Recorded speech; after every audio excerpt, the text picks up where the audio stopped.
Anchor Wat Cambodia में वाक़या मंदिर है जिसे 12वीं सदी ईस्वी में बादशाह सूर्यवर्मन दोम के लिए बतौर एक सरकारी इबादतगाह और एक दारुल हुकूमत की हैसियत से बनाया गया था। उस मकाम पर सबसे बड़ी और अभी तक कायम रहने वाली ये इबादतगाह तामीर से लेकर अब तक अहम मजहबी मरकज़ रही है। पहले ये हिंदू देवता विष्णु से मंसूब थी, लेकिन बाद में बुद्ध मत की इबादतगाह बन गई। ये मंदिर खमीर अंदाज़े तामीर के क्लासिकी तर्ज तामीर का खुलासा है, जो सियाहों की दिलचस्पी का मरकज़ होने के साथ साथ कंबोडिया की शिनाख्त बन चुका है, इसलिए ये उसके झंडे पर भी बना हुआ है। एंकोर में बने मंदिरों का सिलसिला खमीर तहजीब ने 802 से लेकर 1220 के दरमियान तामीर किया और अब इसे तामीरी मैदान में नस्ल इंसानी की अहम कामयाबी कहा जा सकता है। एंकोर के मकाम से खमेर बादशाह एक वसी इलाके पर हुकूमत करते थे, जो वियतनाम से चीन और चीन से खलीज बंगाल तक फैला था। यहाँ जो तामीराती ढांचे आज नजर आते हैं वो पत्थरों से तामीर करदा 100 से जायद मंदिर हैं। ये उस इंतज़ामी शहर की बाकियात हैं जिसमें और भी इमारत हुआ करती थीं, मसलन महल्लात, हुकूमती दफातर और मकानात, लेकिन ये सब लकड़ी से बनी थीं, लिहाजा गल सड़कर ख़त्म हो गईं। रवायती नज़रियात के मुताबिक ये समझा जाता है कि वो इलाका जहाँ एंकोर वाक़या है, इसे बतौर रहाइश इसलिए मुंतखब किया गया था कि फ़ौजी नुक्ता नज़र से उसकी एक अहमियत थी और वह ज़राअत के लिए बहुत साजगार था। ताहम मतबादल नज़रियात रखने वाले मौरखीन के ख्याल में एंकोर का जगराफी महल वक़ू और मंदिरों की तरतीब एक मुक़द्दस जगराफी के मुताबिक थी, जिसका तल्लुक़ कदीम तरीन दौर से था। कंप्यूटर के ज़रिए फ़र्ज़ी नकूल तैयार करके ये नतीजा निकाला गया है कि एंकोर की अमारात का नक्शा यानी उसके अहम मंदिरों की तरतीब 10,500 कबल मसीह में एतदाल रबी यानी जब दिन और रात बराबर होते हैं कि दिन सितारों के झुरमट ड्रैकों में सितारों की तरतीब का एक अक्स थी। ये तारीख एंकोर की तामीर से बहुत पहले की है, ताहम ये मुमकिन है कि तामीर के वक्त ये कोशिश की गई हो कि दुनिया और सितारों को आलम बाला के साथ हम आहंग किया जाए। एंकोर में वाक़या मंदिरों की तरतीब के अलावा मुजस्मा साजी, ख़ास तौर पर शैतानों और देवताओं की शक्लें तराशने में भी एक फल्की मज़र का असर नज़र आता है, जिसे एतदाली दिनों का सिलसिला कहा जाता है, जहाँ एक फल्की दौर के आहिस्तगी से दूसरे फल्की दौर में तब्दील होने का ख्याल रखा गया है। नॉम बेकिंग नामी मंदिर के इर्द गिर्द 108 मीनार हैं। 108 के अदद को हिंदू मत और बुद्ध मत के कायनाती इल्म में मुक़द्दस अदद समझा जाता है, क्योंकि ये 72 जमा 36 से हासिल होता है, जिसका तल्लुक़ ज़मीन की महवरी तब्दीलियों से है और जिसके बायस 25,920 सालों के बाद सितारों के झुरमुटों का महल वक़ू एक दर्जा तब्दील हो जाता है।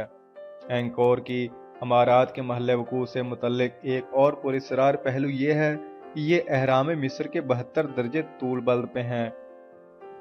बैकोंग के मंदिर पराको, राइमोनली और रोलोस जो एंकोर के जनूब में हैं, इस तरह बनाए गए थे कि ये तीनों 10,500 साल कबल मसीह एतदाल रबी के दिन तलुए आफ्ताब के वक्त कोरोना बोरियालिस के सितारों का अक्स होते थे। दिलचस्प तरीन बात यह है कि 10वीं और 11वीं सदी ईस्वी में जब ये मंदिर तामीर हुए थे तो कोरोना बोरियालिस किसी को दिखाई नहीं दे रहा था। एंकोर वाट, जिसे 12वीं सदी के इब्तदाई सालों में सूर्यवर्मन दोम ने विष्णु देवता के लिए तामीर किया था, को हिंदू मजहब के इल्म कायनात की एक अलामत कहा जा सकता है। ये बहुत बड़ा मंदिर मीरू पहाड़ पर वाक़या एक ख्याली मंदिर का इस्तारा है। इसकी एक दूसरे में जड़ी 5 मुस्ततिल दीवारें और खंदकें पहाड़ों और समंदरों की नुमाइंदगी करती हैं।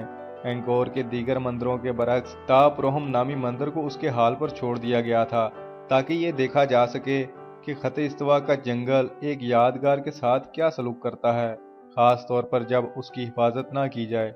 तापरोहम की दीवारों, छतों, कमरों और सहनों की मरम्मत की गई ताकि मजीद टूट फूट ना हो। अंदरूनी इबादत गाहों को भी झाड़ियों और खुदरू पौधों से पाक करने के बाद मंदिर को दरख्तों के रहम करम पर छोड़ दिया गया। सदियों पुराने दरख्तों की सांप जैसी जड़ों ने पुराने पत्थरों को तोड़कर रख दिया और उनके तनों ने बुद्ध मत के उस जसीम मंदिर को बामाल कर दिया। तापरोहम मंदिर को 12वीं सदी ईस्वी के आखिरी हिस्से में जायावर्मन हफ्तम ने तामीर करवाया था और ये ईता ड्रैकोनस नाम के सितारों के झुरमुटों का ज़मीनी जवाब था। खमेर हुकूमत के 500 सालों के दौरान एंकोर शहर को जनूब मशरकी एशिया में एक अहम ज़ियारती मरकज़ का दर्जा हासिल था। 1431 में यहाँ थाईलैंड वालों ने कब्जा किया, लेकिन 1432 में वो चले गए, जिसके बाद सदियों तक इसे फरामोश कर दिया गया। बुद्ध मत के कुछ भूले भटके राहब घने जंगलों से गुजरते हुए यहाँ के खंडरात में आ जाते थे। उन्होंने ऐसे किस्से गढ़ रखे थे कि ये पुरस्रार इबादत गाहें कदीम वक्तों में खुद देवताओं ने बनाई थीं। ये किस्से वक्त के साथ दास्तानें बन गईं और एशियाई ज़ायरीन दूर दराज इलाकों से देवताओं के इस शहर में आने लगे। कुछ मोहमजो यूरोपी सियाहों को भी इन खंडरात के बारे में इल्म था। उनके ज़रिए आसार कदीमा में दिलचस्पी रखने वाले हलकों में ये बात पहुंची कि एक नामानूस शहर जंगलों में छुपा हुआ है। जहाँ तक इससे वाबस्ता किस्से कहानियों का ताल्लुक था तो उन्हें ज़्यादा अहमियत नहीं दी गई, हत्ता कि 1860 में एक फ्रांसीसी महमजू हेनरी मोहार्ड ने दुनिया की तवज्जो एंकोर की तरफ मबजूल करवाई। फ्रांस के लोग इस शहर में गिरफ्तार हो गए और 1908 के बाद उन्होंने इसका इंतज़ाम संभाल कर इसकी बहाली के लिए सरमाया फराहम किया। बहाली का काम आज तक जारी है, लेकिन 70 और 80 की दहाइयाँ छोड़कर, क्योंकि इस दौरान इस इलाके में जंग जारी थी और आसार कदीमा के माहरीन के लिए खंडरात के करीब रहना मुमकिन ना था। रवायत पसंद माहरीन आसार कदीमा कभी कभी एंकोर की तामीरात को पुराने बादशाहों के मकबरे करार देते हैं, जबकि हकीकत यह है कि उन बादशाहों ने उन्हें बतौर मंदिर तामीर करवाया था ताकि वो अवाम और देवताओं की खिदमत कर सकें। यह मंदिर बादशाहों को पूजने के लिए नहीं बल्कि देवताओं को पूजने के लिए थे। बहुत माहिराना तौर पर इन्हें सितारों की मुताबिकत से तामीर किया गया था। इसकी तामीर से पहलू यांत्रस के मुताबिक थी, और जबकि ज़िबाइश के लिए ऐसी तस्वीर बनाई गई थीं जिनके ज़रिए आम इंसान को भी उस मुकद्दस ज़ात का एहसास हो सके जो कायनात की असल और वाहिद हुक्मरान है।